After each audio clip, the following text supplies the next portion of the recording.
দিনহাটার দিকে আমাদের নজর রাখতেই হচ্ছে, কারণ দিনহাটায় বিক্ষোভের মুখে প্রাক্তন কেন্দ্রীয় মন্ত্রী নিশীথ প্রামাণিক।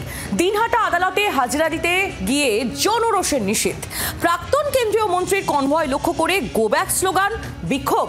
নিশীথের গাড়িতে ডিম ও পাথর ছুঁড়ে মারার অভিযোগ।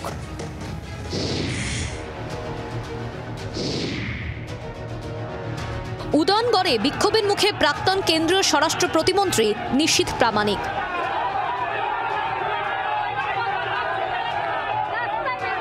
পুরনো একটি মামলায় বৃহস্পতিবার দিনহাটা মহকুমা আদালতে হাজিরা দিতে আসেন নিশীথ। 2018 সালে গীতালদহে তৃণমূল কর্মী আবু মিয়া খুনের মামলায় আদালতে হাজিরা দিতে গিয়ে জনতার রোষের মুখে পড়েন নিশীথ। আদালত থেকে বেরোনোর পথে তার গাড়ি লক্ষ্য করে ডিম ও পাথর ছোড়া হয় বলে অভিযোগ। দেখানো হয় কালো পতাকা। ঘটনাকে কেন্দ্র করে ব্যাপক চাঞ্চল্য ছড়ায় এলাকায়।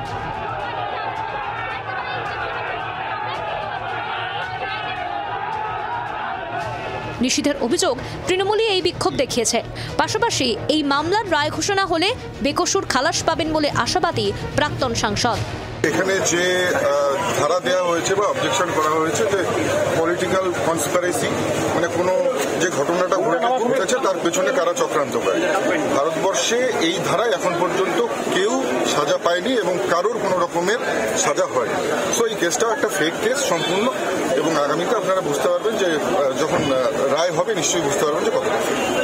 নিশীথকে পাল্টা জবাব দিয়েছে তৃণমূলও। পরিষ্কার করে তো তারাই বলে দিয়েছে যে কুচবিহারের মানুষ অত্যাচারিত হচ্ছে বাংলার বাইরে অন্যান্য রাজ্যে। অত্যাচারিত হওয়ার পরে তাদের গায়ে আবার রোহিঙ্গা ছাপ দিয়ে দেওয়া হচ্ছে। স্বাভাবিকভাবেই ক্ষোভের সৃষ্টি হচ্ছে। চলতি মাসের শুরুর দিকে কোচবিহারেই বিরোধী দলনেতা শুভেন্দু অধিকারীর কনভয় লক্ষ্য করে হামলার অভিযোগ ঘিরে উত্তপ্ত হয়ে ওঠে বঙ্গ রাজনীতি।